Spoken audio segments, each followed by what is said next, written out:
جی ہمارے ساتھ اس وقت موجود ہیں، اس ورکشاپ میں آئے تھے افضل بٹ صاحب، جہاں پہ چیف گیسٹ بھی تھے آج، اور انہوں نے ایک طویل جو ہے نا، جو ایک جد و جہد کے ساتھ جو ہے نا، وہ آج اس پی ایف یو جے کے صدر بھی ہیں، بہت مسائل پہ بات ہوئی. تھوڑا سا ہم ان سے پوچھیں گے کہ اس وقت جو معاشی جو مسائل ہیں اور جو اس وقت ورکنگ جرنلسٹ جو اس وقت ہے، اس کو کیا مسائل کا سامنا ہے. جی سر.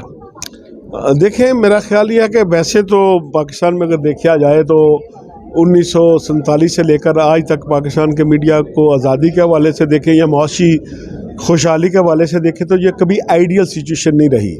لیکن انفارچونیٹلی گزشتہ جو 4-5 سال گزرے ہیں 2019 سے بعد سے لے کر آج تک، یہ وسط ترین صورتحال ہے پاکستان کی. 10,000 لوگ ہمارے میڈیا ورکر جو ہے وہ بے روزگار ہوئے، اور اس لیے اب پی ایف جے کا جب ابھی مجھے صدر بنایا گیا لاہور میں، جب بی ڈی ایم ہوئی تو وہاں ہم نے یہ طے کیا ہے کہ یہ سال جو ہے وہ جرنلسٹوں کے معاشی حقوق کی جدوجہد کا اور ان کی معاشی خوشحالی کا سال ہوگا. کیونکہ ہم یہ سمجھتے ہیں کہ ماضی میں تو چلو اخبارات کے لیے ایک ویج بورڈ بنتا تھا جو 5 سال بنتا تھا، لیکن اس وقت یہ تھا کہ سال کے بعد ایک بجٹ آتا تھا. اب تو یہ ہے کہ ہر روز نیا بجٹ آتا ہے، ہر 15 دن کے بعد بجلی کی پرائس جو ہے وہ چینج ہوتی ہیں، آئل کی پرائس چینج ہوتی ہیں، گیس کی پرائس چینج ہوتی ہیں.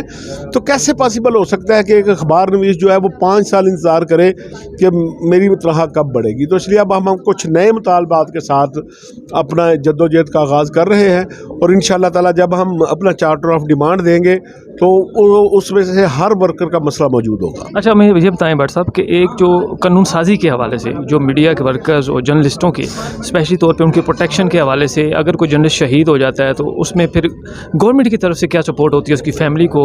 ہم دیکھتے ہیں کہ فاقے بھی وہاں پہ ہوتے ہیں، بڑے مسائل کا ان کو سامنا ہوتا ہے. تو آپ کیا سمجھتے ہیں کہ قانون سازی بھی ہو رہی ہے گورنمنٹ؟ دیکھیں، ابھی تو وہ جو ایک بل پاس ہوا وہ اچھا بل تھا، لیکن ابھی اس کے رولز بننے ہیں. جب رولز بنیں گے تو ہماری یہ کوشش بھی ہے اور ہمارا بڑا عرصہ دراز سے یہ مطالبہ بھی ہے کہ لائن آف ڈیوٹی پہ جو جرنلسٹ شہید ہوتا ہے، خواہ وہ رپورٹر ہو، کیمرہ مین ہو، فوٹوگرافر ہو یا اس کا ساتھی ہو جو ٹیکنیکل سٹاف ہے، تو اس کو وہی آپ اسٹیٹ کی طرف سے اسے کمپنسیشن دیں جو پاکستان کے سیکورٹی اہلکاروں کو ملتی ہے.